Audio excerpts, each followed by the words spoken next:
कोनो एगो डायलॉग लगे बोल के सुनाई ना। हर चुमाता बड़ा सरदार बा, हम तो खाली चुमे लेके छोड़ देनी हम।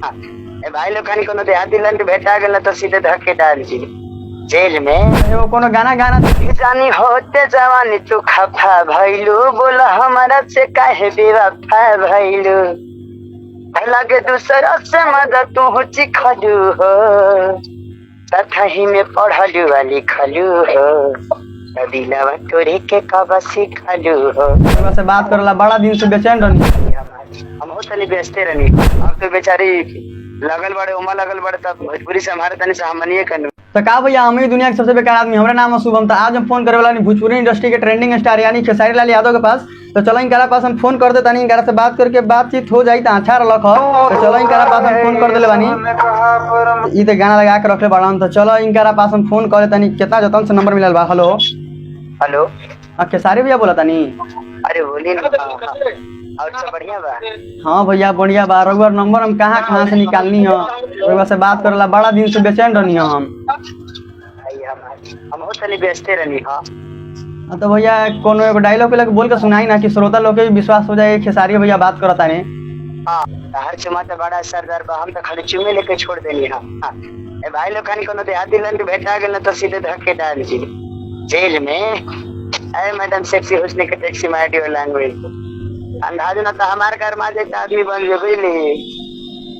अब भैया तो काराकाट में का पोजीशन बा, कौन भैया जीती है या ना जीती है? रउआ गई रहनी है तो पता होई। अब तो पब्लिक के ऊपर बनू, सब सपोर्ट तो सभी लोग करता, हमू गए रहनी अपन भी है। हाँ रउआ के देखने के रउआ हेलीकॉप्टर से उतरा रहनी है काराकाट में। मेहनत भी कर रहे हैं, बहुत ज्यादा मेहनत कर रहे हैं। हाँ भैया तो हम रउआ बहुत बड़का फैन बनी, बचपन से रउआ गाना सुनत आवता नहीं, जरूर गाना हम प्रयास करेंगे कि बेहतर से बेहतर कुछ कही जाए। पवन भैया भी प्रयास करता रहे कि नहीं बेहतर से बेहतर कुछ हो। अब तो बेचारी लगल बड़े उमा लगल बड़े, तब भोजपुरी से हमारे तनी सामान्य करनी। ये तो बात सही है भैया, भोजपुरी में संभाला तनी। तो एगो कोनो गाना दी, अपन पुरानका गाना में से कोनो एगो गा दी जो लोग को सुनने में बहुत अच्छा लगे। जानी होते जवानी तू खफा भइलू, बोला हमारा से काहे बेवफा भइलू, लगे दूसरा से मदद तू हो चिखलू हो, तथही में पढ़लू आ लिखलू हो, दिलवा तोरे के कब सिखलू हो।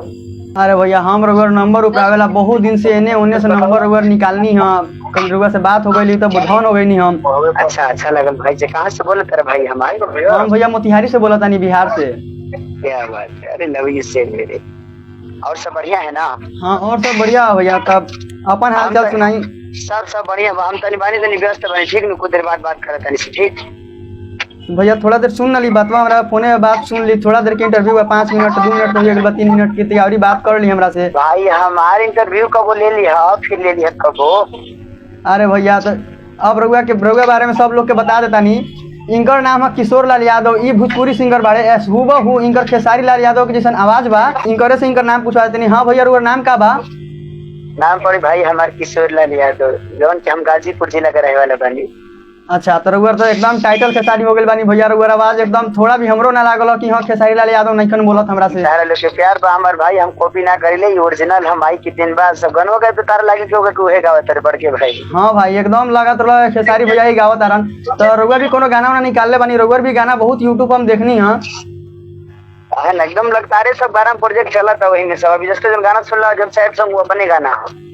अच्छा भैया, तो कोई अपन जोन गाना जोन एकदम अच्छा से मार्केट में बहुत ज्यादा बाजल होके, एकदम धूम मचा के बाजल होके, वो कोनो गाना सुना दी भैया। और सब बहुत सारा प्रोजेक्ट किया, गाना बहुत सारा हम गइले बन देखे के गाना भी हाले में रिलीज भले लोक गीत रहला कि फाटली बहुत छानी दुख बुझे राजा जी, चाहता बहुत चाहता नाता तू सत्य रहे राजा जी। हाँ भैया, जरूर गाना कोना म्यूजिक से मतलब अपलोड होकेला यूट्यूब पे? इस समय अभी जस्ट में गाना दूगो रिलीज भइल, अवतार म्यूजिक जंक्शन जौन के, फिर अवतार म्यूजिक जंक्शन के आवता।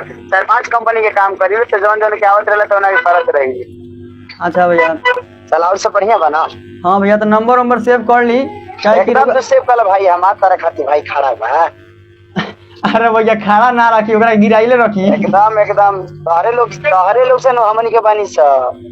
हाँ भैया, तो नंबर सेव कर ली। अगर कभी फोन करत है फोन उठाई, गाना के प्रमोशन करेला हमनी हमेशा तैयार बानी। तहर नाम का पड़ी? हमर नाम भैया शुभम भारद्वाज पड़ी। अच्छा ठीक, शुभम भारद्वाज। उपाध्याय भी भारद्वाज। लिख देम तो कोई बात नहीं है भैया। अच्छा अच्छा ठीक, हम सेव कर लेते हैं, ठीक ना? ठीक है भैया। ठीक है, ठीक। ओके। ये भोजपुरी खेसारी लाल यादव ना, ये किशोर लाल यादव ले इनकर गाना एगो ना बहुत गाना आवेला, बहुत म्यूजिक सिंगर गाना आवेला। आ इनकर हुबहू आवाज खेसारी लाल यादव के जैसन बात है। रौनी लोग भी बताई कि रुआ सुन के एकदम लागल कि ना कि खेसारी लाल यादव हमरा से बात करत है।